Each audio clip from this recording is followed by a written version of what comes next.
Dnes si povieme niečo o najdôležitejšej PC hre minulého storočia.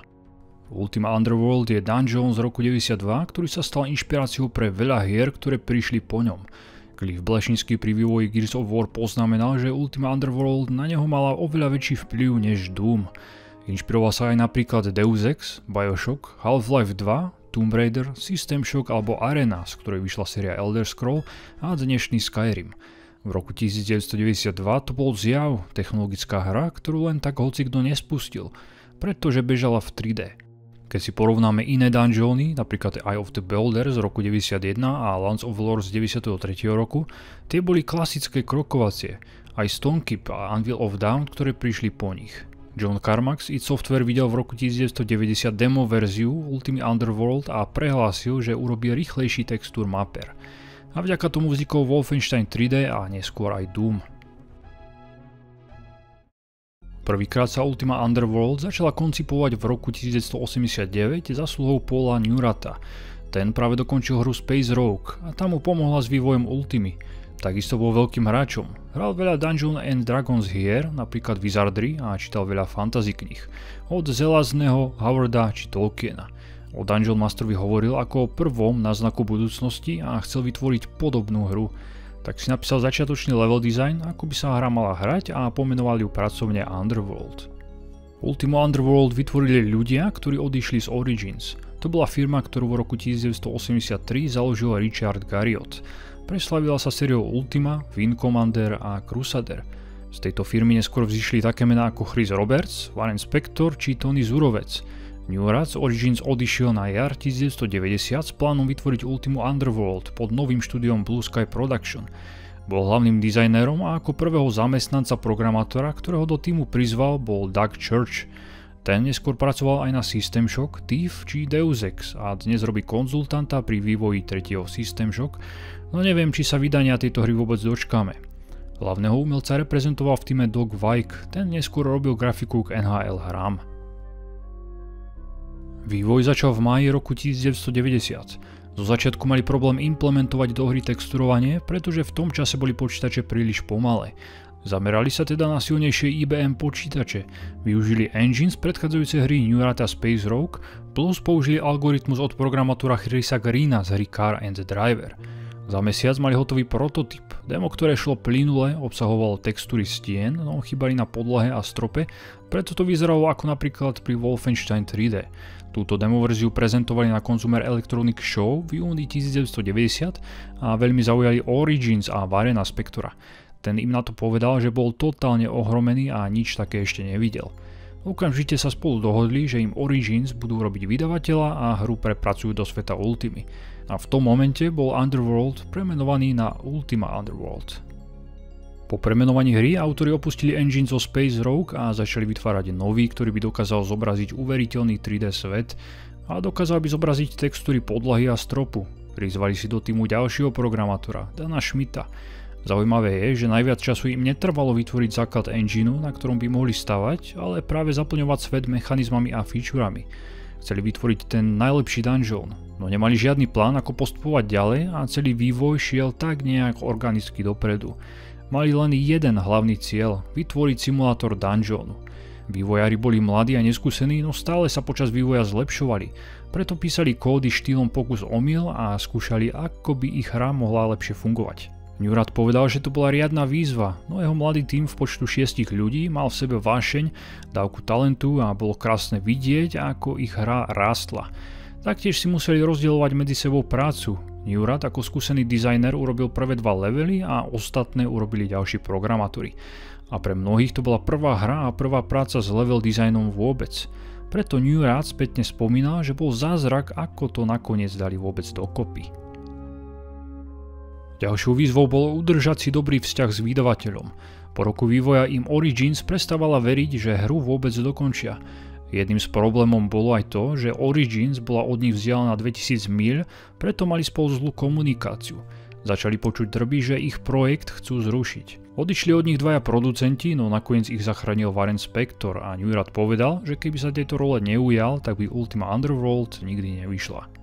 Budget na vyrobenie hry bol $30,000, no nakoniec hra stála $400,000. Autori v posledných mesiacoch vývoja crunchovali, robili nadčasy, ako to býva zvykom. No za necelé 2 roky od začiatku vývoja mali hotovo a v marci 92. roku hra vyšla. Predalo sa 500,000 kópií, hra získala množstvo ocenení a recenzie boli veľmi kladné až absolútne. Len je škoda, že ju zatienil Wolfenstein 3D od id Software, ktorý vyšiel o 2 mesiace neskôr a následne Doom. Ultima Underworld bola vydaná skôr, k tomu obsahovala schody, zvýšený alebo znížený terén, mosty, pohľad hore a dole, mohli ste v nej skákať, kombinovať predmety, robiť interakciu so svetom, boli tu NPCčka, stealth a ďalšie vymoženosti, čo Wolf 3D nemal a aj tak zožal prvenstvo. Jeho levely boli len v jednej výškovej úrovni a dnes sa považuje za prvú 3D hru. Po Ultime Underworld sa Blue Sky Production premenovalo na Looking Glass Studios, ktorému vďačíme za série System Shock či Thief. Budete ovládať Avatara, ktorý bol zavolaný späť do Británie. Po príchode sa stanete svedkom únosu dcery barona Almrika čarodejom Tybalom. Tybal zmizol, než prišli stráže a vy ste boli jediní v miestnosti. To, že ste boli pri jej zmiznutí, vás robí podozrivým a tak si musíte vybrať, či chcete zhniť v žalári alebo nájsť a zachrániť stratené dievča. A tak vás bez milosti hodia do Stygijskej priepasti, čo je vlastne jedna veľká kopka rozdelená na 8 podlaží. Intro hry vám ozrejmí niektoré fakty, no je veľmi zle urobené, jelenže sa mi moc nepačila umelecká stránka, hudba je veľmi hlasná, preto nepočujete, čo hovoria postavy. V príbehu sú hlavní dvaja mágovia, Garamon a Tybal. Tí nešťastnou náhodou vyvolali démona po tom, čo experimentovali s cestovaním cez dimenzie. Garamon zo seba urobil návnadu a priviedol démona do miestnosti plnej cnosti. Medzi tým démon ponúkol Tybalovi veľkú moc, ak zradí svojho brata. Ten ponuku prijal, no nestihol ju vykonať. Garamon bol zabitý a démon zapečatený. Tybal do miestnosti nemohol vstúpiť, pretože nemal žiadnu cnosť. Preto chcel obetovať baronovú dceru Arial, aby mohol vstúpiť k démonovi. Aby som príbeh zjednodušil, ste hodení do jedného veľkého 8-levelového dungeonu a musíte nájsť stratenú dceru barona Almrika. Ale to bude len zlomok toho, čo všetko musíte počas hry nájsť. Teraz si poďme povedať, čo je Dungeon Abyss vlastne zač. Ultima Underworld je zasadená do fantasy sveta Británie. Na ostrove Avatara, ktorému vládne barón Almric, je vchod do dungeonu Veľkej Stygijskej priepasti. Prvýkrát sa objavila v Ultime 4 Quest for the Avatar, kde ste museli nájsť Codex of Ultimate Wisdom. A Ultima Underworld je zasadená po udalostiach 4. Ultimy. Medzi týmito dvoma hrami sa stalo niekoľko vecí. Muž menom Kabirus chcel vytvoriť utopistickú kolóniu. Každá rasa mala mať v tomto dungeone svoje miesto a medzi ne rozdelil 8 magických artefaktov, každý reprezentujúci jednu ľudskú cnosť, úprimnosť, súcit, chrabrosť, spravodlivosť, obetu, česť, duchovnú a pokoru. A všetky rasy mali žiť v harmónii a pokoji, no predtým, než mohol tieto artefakty rozdeliť, zomrel. V utopistickej kolónii zavládla anarchia a vojna a artefakty boli stratené. V čase, kedy hráč vstupuje do Abyssu, ten obsahuje len pozostatok Kabirusovej kolónie. A okrem hľadania baronovej céry musíte nájsť aj všetkých 8 artefaktov. Tie majú rôzny vzhľad. Jeden je napríklad sviečkou, ktorá nikdy neprestane horieť, preto sa hodí ako svetlo. A aj keď neosvetľuje až tak veľa okolie, nemusíte so sebou ťahať ťažký lampač s olejmi. Z ďalších artefaktov to je meč, štít, prsteň, kniha, víno, vlajka a pohár. Všetky tieto predmety budete potrebovať u záverečného bossa. Vytvorenie postavy je veľmi dôležité. Je to tá najdôležitejšia vec na hre, pretože za každým, keď si vyberiete povolanie, tak dostanete iný náhodný hod štatistik. Preto si opakovane vyberajte povolanie, až budete so štatistikami spokojní. Sú 3, sila, obratnosť a inteligencia plus vitalita, ale tá sa medzi ne neradí. V každej štatistike môžete mať minimálne 12 a maximálne 30 bodov. Máte ich nastalo od začiatku do konca a nemôžete si ich vylepšovať. Každé povolanie má určitú šancu na bonus k nejakej vlastnosti. Bojovník má napríklad väčšiu šancu získať viac bodov do síly a menej do inteligencie. Paladín to má naopak. To, či si vyberiete muža alebo ženu, nemá vplyv na hru. Potom tu je výber povolania. Okrem klasických ako bojovník, mag, ranger, paladín, je tu aj bard, druid, tinker a pastier. Každé povolanie má automaticky pridelené skilly v ľavom dolnom okne a ďalšie si môžete buď vylepšiť alebo úplne vybrať nové. Bojovník si môže vybrať špecializáciu na zbraň, mag si naopak vyberá, či si vylepší manu alebo vyvolávanie. S bardom, tinkerom, rangerom alebo pastierom si môžete vybrať aj zlodejské skily ako plíženie, otváranie zámkov či odstránenie pasci. Pastier dostáva síce najmenší bonus do štatistík, na druhú stranu si môže vybrať z najväčšieho počtu skillov. Pri prvom prechode odporúčam zamerať sa skôr na silu a zbrane, pretože v 7. leveli nebudete môcť vôbec využívať mágiu. O skilloch sa v hre žiadne informácie nedozviete, musíte preto otvoriť manuál a nájsť danú stránku. Ja to ale urobím za vás a trochu si skilly rozoberieme, aby ste si mohli vybrať hrdinu šitého priamo na mieru. Skilly sa dajú zlepšovať do úrovne 30, podobne ako vlastnosti. Útočné a defenzívne skilly, zbrane ako meče, sekery a tak ďalej zatiaľ rozoberať neidem, nechám si ich na neskôr. Povieme si niečo o tých menej jasných. Skill akrobácie redukuje fall damage a praise, v preklade odhad, využijete u obchodníka, keď budete kupovať a predávať predmety, takže môžete zjednávať lepšie ceny, to isté platí o skille charm. Po svete nájdete aj tak veľa zlata a drahokamov, ktoré vymeníte za predmety, tak tieto skilly moc nevyužijete. Vďaka lore budete vedieť presnejšie identifikovať predmety, inak vám ich identifikujú magovia na 6. leveli, zo search máte väčšiu šancu nájsť tajné dvere a pasce. Potom tu je plávanie, takže sa neutopíte, track, s ktorým môžete stopovať zvieratá a keď sú blízko, tak ich vycítite. Otváranie zámkov som zo začiatku využíval, aj keď sa dajú nájsť po zabití nepriateľov kľúče. Ku konci mi už lockpicking bol na nič. A dvere môžete aj vylomiť silou, čo je super. Teraz určite rozmýšľate, akú si dáte v zbraň, čo? Je tu špecializácia na meče, sekery, palcaty alebo môžete bojovať bez zbraní. Meče sú najrýchlejšie, ale dávajú najmenej poškodenia. Palcaty sú naopak najpomalšie a dávajú najviac damage. Čím vyššie číslo budete mať, tým budete mať väčšiu šancu trafiť nepriateľa. V Ultima Underworld si môžete urobiť čisto bojovníka alebo mága, po prípade zlodeja so strelnými zbraňami, alebo si počas hry vytvoríte mix týchto povolaní, takže aj s bojovníkom môžete metať po nepriateľoch kúzla. Ja v RPGčkách rád hrávam za zlodeja s lukom, preto som si dal barda, ktorý má výborný bonus k mágii a obratnosti a stredný bonus k sile. Inteligenciu budem potrebovať tiež, pretože si chcem vyskúšať aj kúzla a chcel som sa špecializovať na meče, útok a defenzívu. Nasleduje výber obťažnosti, easy alebo štandard a ťažká obťažnosť chýba. Rozdiel je len v tom, že na easy sú nepriatelia ľahší. V manuáli je super poznámka, že ak chcete hrať Ultimu a nemáte myšku, pozrite si ovládanie na klávesnici. V tom čase myšk PC naozaj nebola bežná ako dnes a hlavne nemala laserový senzor, ale malú guľočku a musela sa stále čistiť, pretože vnútro sa rýchlo zašpinilo. Nie nad dnešnej myšky, kto zažil guľočkové dámy za pravdu. Ultima Underworld sa dnes veľmi ťažko hrá, kvôli ovládaniu, pri ktorom musíte mať veľa trpezlivosti, pretože myš sa divne hýbe.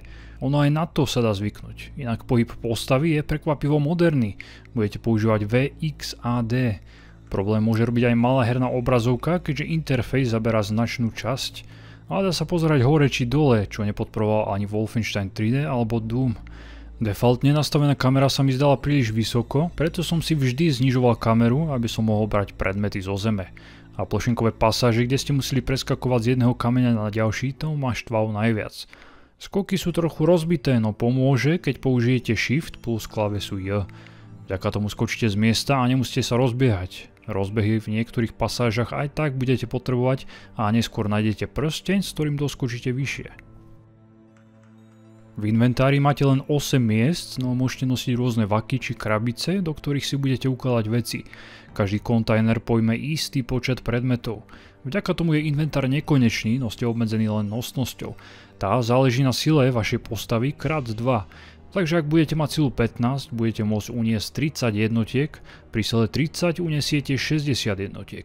Sila je dôležitá, pretože ju budete potrebovať na nosenie predmetov a niektoré predmety, ktoré nájdete na začiatku, budete potrebovať napríklad v posledných leveloch. Ja som už v 2. leveli ľutoval, že som si dal väčšiu silu. Keďže som mal 20 síly, nemohol som nosiť platovú zbroj a musel sa uspokojiť len s kružkovou. Tak mohol som ju nosiť, ale potom by som v inventári nič iné nezmestil. Celý podzemný svet je otvorený a môžete ho voľne preskúmavať. Plniť questy môžete ako chcete, no nikde sa vám nezapisujú, preto si ich musíte buď pamätať, alebo si ich niekde zapísať mimo hru do poznámkového bloku. Interakciu so svetom budete robiť pomocou 5 ikoniek v ľavej časti interfejsu. Podobne ako to bolo v starých adventúrách, aj tu budete musieť najskôr použiť ikonku úst, aby ste sa mohli s niekým porozprávať. Ale rýchlejšie sa to dá robiť gestami pomocou myšky alebo klávesami F2 až F6. Mapa je dôležitým aspektom v hre a paradoxom je, že ju na začiatku nemusíte zobrať a dohrať hru bez nej, ale kto by to robil? Mapa sa automaticky plní miestami, ktoré ste preskúmali a vy si do nej môžete zapisovať dôležité lokácie. Napríklad si zapíšete, kde je tábor goblinov, kde sú zamknuté dvere či prechod do ďalšieho podlažia. Bez mapy by ste boli stratení, no kompas vám v orientácii tiež veľakrát pomôže. Kúzla čarujete pomocou rún. Na začiatku treba zobrať modrú kapsu, kde si budete ukladať novo získané rúny. Kúzlo vytvoríte minimálne z 2 a maximálne z 3 rún. Kombinácie kúziel zistíte zo správ, ktoré sú rozmiestnené po svete, potom od NPCčiek alebo skúšaním a experimentovaním. Alebo sa pozriete do manuálu, to bude taký váš grimoire. Celkovo je 8 kruhov mágie. V každom kruhu máte 5 kúziel, ktoré môžete vyvolať. Ak chcete vyvolať kúzlo z prvého kruhu, budete musieť vedieť, aké máte použiť runy a mať minimálne 3 body many. Ďalej, ak budete chcieť vyvolať kúzlo napríklad zo 4. kruhu, musíte mať minimálne 7 bodov v skille vyvolávania kúziel. Pri 5. kruhu musíte mať 9 bodov a tak ďalej. To isté platí pre manu, čiže úroveň kruhu x 3 rovná sa toľko many budete potrebovať. Kúzla som moc nepoužíval, akurát na vytvorenie jedla a liečenia života. Potom som využíval chôdzu po vode, levitáciu či lietanie vo forme nápoja. Ak sa budete špecializovať čisto na mágiu, využijete aj napríklad ohnivú či bleskovú guľu, paralýzu, neviditeľnosť alebo zastavenie času. Kúzla nemôžete použiť, ak je nepriateľ pri vás. Preto musíte bežať od neho a otáčať sa, pretože spätný pohyb je príliš pomalý. Niektoré kúzla v manuáli nenájdete, buď ich vyčítate z kúsku papiera, alebo vám ich povie nejaké NPC. Ja som jedno bleskové kúzlo našiel po rozhovore s dverami, ktoré boli v minulosti mágom. Otravovalo ho, že sa ho každý pýta na nejaké kúzlo, ako to či hento vyvolať, preto sa premenil na dvere a myslel si, že bude mať pokoj. A ako bonusom v tej istej miestnosti našiel ducha Varena Spectora. Potom tu je kúzlo Armageddon, ktoré vám dá blúdička, keď sa s ňou porozprávate. S týmto kúzlom vymažete všetok život a zostanete jedinou živou osobou vo svete. Súbojový systém je veľmi jednoduchý. S každou zbraňou na blízko môžete robiť 3 útoky. Bodať, sekať z vrchu alebo z boku. Podľa toho, z ktorej časti obrazovky budete držať práve tlačítko myši. Potom musíte čakať na zelené svetlo v ľavej časti interfejsu. Vtedy myšku pustíte a zbraň by mala dať plné damage nepriateľovi, pokiaľ sa trafíte. Koľko života zostáva nepriateľovi môžete vidieť, keď sa pozriete na netopiera v hornej časti. Ak mu zasvietia oči na červeno, nepriateľovi už nezostáva moc života. Hru si môžete ukladať kedykoľvek, máte na to 4 sloty. Potom tu je strom života, ktorý môžete zasadiť a keď zomriete, tak sa pri ňom respavnete. Niečo ako oživovacia komora v System Shock. Strom si môžete so sebou brať a vždy ho zasadiť do nového levelu a tak využívať pri ťažkých súbojoch. No pozor na to, že znovu oživenie vám zoberie časť expo. Strelné zbrane som skúšal, ale prišli mi slabé. Určite to bolo spôsobené aj tým, že som mal málo investovaných bodov v tomto odvetvi. Problém je ale aj ten, že musíte nosiť ako zbraň, tak aj muníciu a hlavne šípy či kamene zaberajú veľa váhy. A po vystrelení ich musíte zbierať po zemi, takže praky, luky a kuše som radšej nechával na zemi, keďže všetci nepriatelia sa dajú zabiť normálnymi nemagickými zbraňami, čiže aj duchovia, golemovia či ohniví elementáli. Levelovanie prebieha v svätyniach. Keď postupíte o level, môžete navštíviť miesto s anchom a pomodliť sa k mantrám. Do začiatku sa môžete pomodliť len k 3 mantram. Môžete si zvýšiť buď praktické nebojové skily, čiže opravovanie, pasce, šarm, hľadanie a tak ďalej, potom bojové skily, útok, obrana a jednotlivé zbrane a 3. mantrou je mágia. Tam patrí lore, kastenie kúziel a zvýšenie many. Trochu zamrzelo, že zvyšovanie skillov padá náhodne, preto si pred levelovaním uložte hru a opakovane skúšajte mantry, až vám padne skill, ktorý si chcete vylepšiť. Neskôr v hre môžete nájsť mantry priamo na skill, ktorý potrebujete, sú ale ukryté v knihách a zvitkoch. Alebo si nájdete v manuáli, ako sa volá mantra a pomodlite sa k nej. Maximálny level je 16 a už v 5. podlaží som mal 13. level. Obchodovanie môžete robiť len s niektorými NPCčkami. A prebieha tak, že vám ukážu maximálne 4 predmety a vy si ich môžete kúpiť za iné vaše predmety alebo peniaze. Predtým ale odporúčam pozrieť, akú majú kvalitu, pretože vám veľakrát budú predávať takmer rozbité zbrane alebo poškodené brnenie. Inak, ak máte dve rovnaké brnenia a jedno je poškodené a druhé nové, môžete si všimnúť malé grafické rozdiely. Výbavu si môžete opraviť už v druhom leveli u trpasličieho kovača. Za peniaze, takže ich zhromažďujte. Tie sa hodia aj na podplácanie či identifikáciu predmetov. V Ultime musíte jesť. Keď budete hladní, ozve sa zvuk škvrkajúceho brucha. Jedlo sa počase môže pokaziť, takže jedzte vždy to najstaršie, ktoré máte. Ak máte rúny, môžete si ho ľahko vyvolať, preto som neskôr v hre jedlo už nenosil. Zbytočne zaberalo miesto a kúzlom si vyčarujete úplne čerstvé. Alebo zoberiete udicu a pochytáte si nejaké ryby. Aj rybárčica v hre dá. Niektorým jedlom si takisto môžete vyliečiť život. Ten naopak strácate nie len v súbojoch, ale aj keď napríklad skáčete, spadnete z výšky či plávate vo vode. Ak vás otraví netopier či pavúk a nemáte protijed, môžete použiť pijavice a tak sa zbaviť jedu. Alebo počkať, kým sa vám jed nevyplaví z tela sám. Ak máte ľahkú otravu, môžete sa vyspať. Na spanie potrebujete spacák a nemôžu byť v okolí nepriatelia. Inak si pred každým spánkom ukladáte hru, pretože som zo začiatku zabudol zhasnúť pochodeň a keď som sa zobudil, tak som zistil, že mi vyhasla a nedala sa použiť. Aj na takéto detaily autori mysleli. A je neuveriteľné, že toto všetko dokázali za 2 roky robiť so 6 ľuďmi. Keďže sa budete nachádzať v kopkách, už od začiatku budete potrebovať pochodeň alebo nejakú formu svetla. Ani v úplne prvej Ultime z roku 1981 nemôžete ísť len tak do dungeonu bez pochodne. V Ultime Underworld pochodne našťastie nezhasnú tak rýchlo. Ja som za pár hodín hrania minul len 1 či 2. Potom môžete nájsť malé sviečky, ktoré dávajú menej svetla, alebo lucernu, tá dáva svetla najviac a k jej opätovnému použitiu potrebujete len fľašky s olejom. Hudbe a zvukom by som sa chcel trochu povenovať. Hlavná téma je výborná a má zapamätateľnú melódiu. V hre je skôr ambientná a doplňuje atmosféru. Pri súboji sa mi moc nepáčila, no je oveľa rýchlejšia a rytmickejšia, takže aspoň viete, že vás niekto napadol a musíte sa brániť. A je to dynamická hudba, takže sa mení podľa vašich akcií a hrania. To tiež bola nadčasová mechanika. A keď zabijete monštrum, zahrá víťazná fanfára, preto si aj po zabití obyčajného červa budete pripadať ako neohrozený hrdina.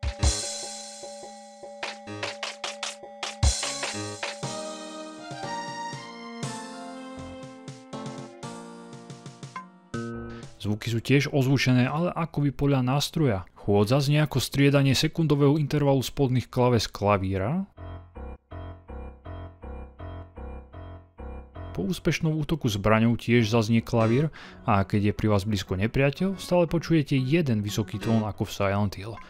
A môžete nájsť lutnu či flautu, na ktorej si zahráte melódiu. Lutna síce znie ako trúbka, má len 10 tónov a nemôžete na nej hrať akordy a poltóny, no pri väčšej snahe sa dá vyľudiť nejaká melódia. Napríklad slovenská hymna,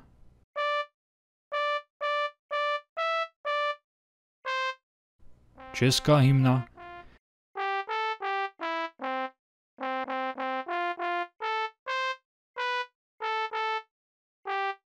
americká hymna,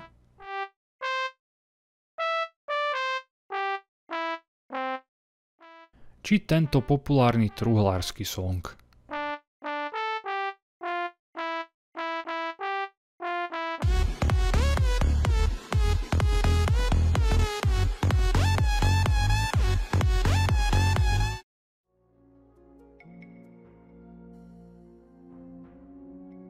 Teraz si poďme ukázať, ako geniálne funguje svet. Autori nechceli vytvoriť len ďalší dungeon, v ktorom zabíjate monštra. Chceli vytvoriť živú, dýchajúcu komunitu. NPCčka, priateľské a neutrálne, majú pre vás vždy niekoľko vied, ktoré s vami prehodia. Hneď na začiatku ľudských outsiderov sa môžete dozvedieť veľa informácií, že kde odviedli dceru baróna. No angličtina môže robiť problém, pretože je písaná v starom štýle. Viem, že mne to robilo veľké problémy, keď som hru hral prvýkrát.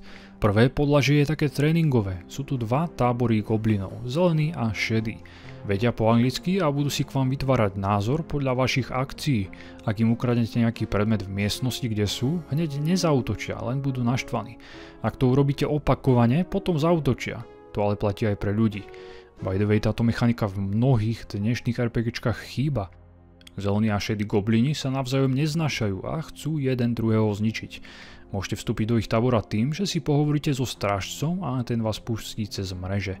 Následne môžete ísť ku kráľovi tábora. Zo zeleného kráľa goblinov dostanete informácie tak, že budete lichotiť jeho osobe v kvetnatých vetách, že sa jeho výsosti ospravedlňujete, že ho rušíte. Povie vám, že by rád otravil kráľa šedých a jeho hnusnú ženu a prezradí vám prvé dve slova z jazyka jašterov. Set znamená áno a klik nie.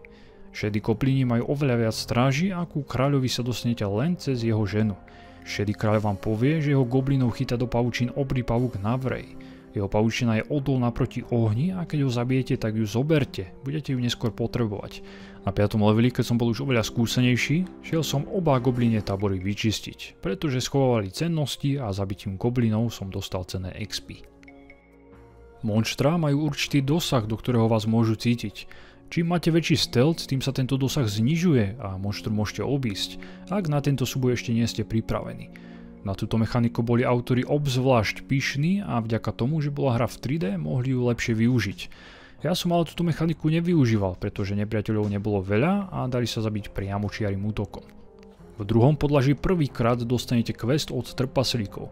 Ich lord sa vyžíva v zbieraní zlata a drahých kameňov.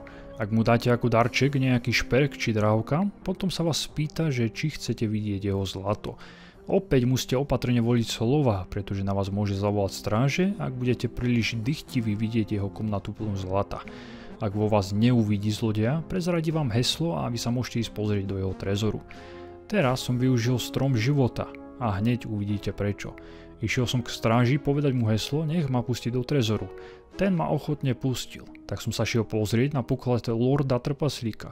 No trezor nemal východ. Musel by som buď vedieť kúzlo lietania, aby som sa odtiaľ dostal, alebo keby som najskôr splnil quest u trpaslíka Iron Vita, ten by mi dal ako odmenu potion na lietanie. Drahokami strážil silný golem.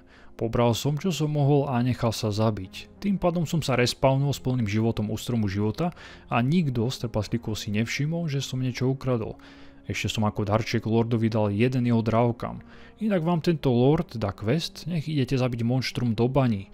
Príšera sa podobá na Beholdera a aj na 6. leveli je silná. Najviac na ňu zaberal magický šíp, no nemal som veľa many, tak som ju musel usekať mečom. V tomto súboji som takisto využil strom života.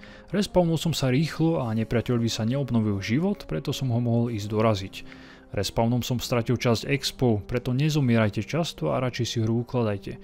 Za splnenie questu od lorda trpaslíka nedostanete nič. Jedine keď k nemu znovu prídete, on vás bude oslavovať a vy mu poviete, že takú poctu si nezaslúžite. Vtedy vám dá odmenu, rezač drahokamov, ktorý budete potrebovať v 4. leveli. V 3. podlaží stretnete jašteriu rasu. Je priateľská, preto si môžete s ňou pohovoriť a zadajú vám niekoľko questov. No najskôr sa budete musieť naučiť ich jazyk. Niektoré slová vám povedia NPCčka, ktoré počas hry stretnete. Tieto slova si musíte mimo hry zapísať, čo znamenajú, aby ste si mohli s jaštermi pohovoriť. Alebo si pozrieť manuál, ktorý bol pribaľovaný k hre. Jazyk ako taký nemá veľa slov. Jašteri hovoria v krátkych vetách, no budú sa vás pýtať, či ste priateľ jašterov, či nie ste nepriateľ a podobné chytáky. Po nadviazaní priateľstva s nimi môžete obchodovať, no nemajú až tak dobré predmety. Tie naopak majú banditi. Zo začiatku sú agresívni, no dajú sa získať slušným správaním. Keď si ich nakloníte na svoju stranu, môžete si od nich kúpiť napríklad magický prsteň. V 4. podlaží sú neutrálni trolovia. Jeden od vás bude chcieť, aby ste mu uvarili červý vývar. Recept vám dá jeden zelený goblin v 1. leveli a tam takisto nájdete vypasené červy. Ak tento recept nezoberiete alebo stratíte, troll vám nedá dračie šupiny a vy si nebudete môcť neskôr vyrobiť topánky, s ktorými môžete chodiť po lave. A na výrobu topánok potrebujete aj ohňuzdornú pavučinu pavúka Navreja z 1. levelu.